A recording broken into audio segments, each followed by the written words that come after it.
¿Cómo funciona el sistema de pesos y contrapesos? Voy a tratar de explicarlo. El veto es la facultad que tienen los presidentes de un país para oponerse a una ley que emite el Congreso Nacional o simplemente una reforma a una ley existente y que el Parlamento envía para su promulgación. Todo esto forma parte del proceso legislativo. El veto es una parte importante de lo que en democracia se conoce como sistema de contrapesos entre los poderes del Estado, de manera que el Congreso puede emitir una ley o decretar una reforma y el presidente puede oponerse haciendo uso de la facultad del veto, regresando en la parte final del proceso la ley o el decreto del Parlamento, que a su vez puede superar el veto con una votación con mayoría calificada de 2/3 de la Cámara. Es muy saludable para nuestra democracia que funcione el sistema de contrapesos, porque es la forma de poder apreciar que hay independencia entre los poderes, que no quiere decir de ninguna manera que hay un pleito entre los poderes, porque la legislación contenida en la Constitución de la República establece esa facultad para evitar un paso legal que pudiera erosionar la buena marcha de un proceso clave, como es el saneamiento de la sociedad hondureña a través de la lucha contra la corrupción, la impunidad y el crimen organizado. El derecho al veto presidencial no es algo que venga a dinamitar las instituciones. Por el contrario, la fortalece, porque el veto no es una acción camorrista, como les parece a algunos que ven diablos de zacate donde no los hay. El término veto alude a las observaciones del Ejecutivo, a los proyectos de ley o decretos que el Congreso le envía para su promulgación.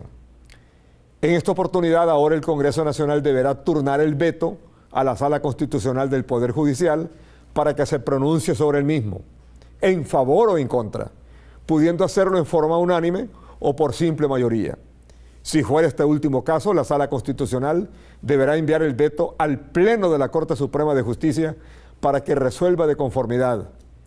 Si la Sala Constitucional o la Corte Suprema de Justicia aprobarán el veto, devolverán el decreto al Congreso Nacional para que lo someta a consideración de la Cámara, requiriendo esta 2/3 partes, 2 de sus terceras partes para la aprobación o desaprobación del mismo. En el contexto de la democracia hondureña, el derecho al veto ejercido por el presidente fortalece la democracia. Así lo debe interpretar el Congreso Nacional y todos los demás, y no como una guerra abierta por el Ejecutivo contra el Parlamento. Pero, sin salirse del contexto del proceso normativo, es bueno hacer algunas consideraciones que ya las hemos hecho. En estos momentos en que en Honduras la sociedad está ávida de justicia, ansiosa por ver que les cortan la cabeza a las personas indicadas como autores de actos de corrupción. En una situación tal, es peligroso caer por exceso de ansiedad en violaciones al debido proceso, que es el eje medular en la impartición de justicia. El debido proceso privilegia al imputado o indiciado de haber cometido una acción delictiva, no considerándolo culpable hasta tanto sea declarado culpable por la sentencia de un juez, de manera que no se le puede menoscabar ni sus derechos ni sus propiedades.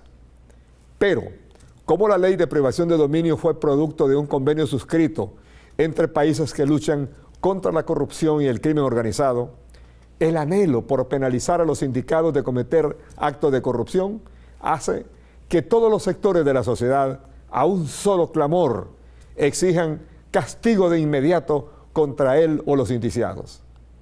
En términos legales, esto contradice el espíritu del debido proceso, porque al incautarse los bienes a una persona que no ha sido sentenciada por el tribunal o por un tribunal, se viola el principio de presunción de inocencia, cuando el clamor popular, que es tan poderoso, hace que las mismas instituciones lleguen a titubear entre cumplir rigurosamente el debido proceso o atender el clamor popular de la gente.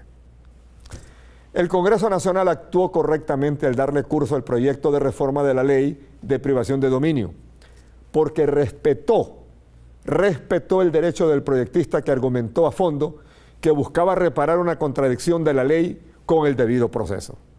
Y el presidente de la República dentro de las facultades que le confiere la Constitución, vetó el decreto de reforma también con argumentos sólidos, haciendo observaciones para que se corrija y vuelva al Congreso.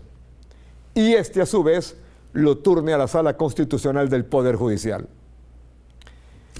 Amigos, estamos ante lo que los estudiantes de la vieja Escuela de Leyes de la Universidad Nacional denominábamos el espectáculo jurídico.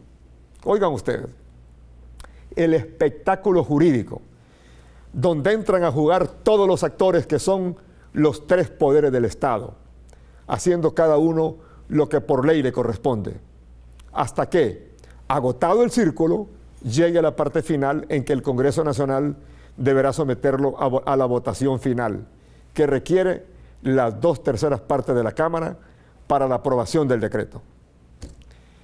Esta es la perfecta combinación de democracia y Estado de Derecho, que es el mejor sistema que, además de garantizar la libertad y la dignidad de las personas, consolida el bienestar de la seguridad jurídica, que, como bien lo dicen los profesores Daron Acemoglu y James Robinson en su obra ¿Por qué fracasan los países?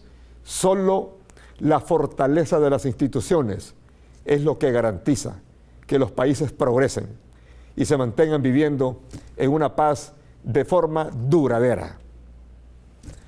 Así son las cosas y así se las hemos contado hoy miércoles 4 de abril del 2018. Buenas noches.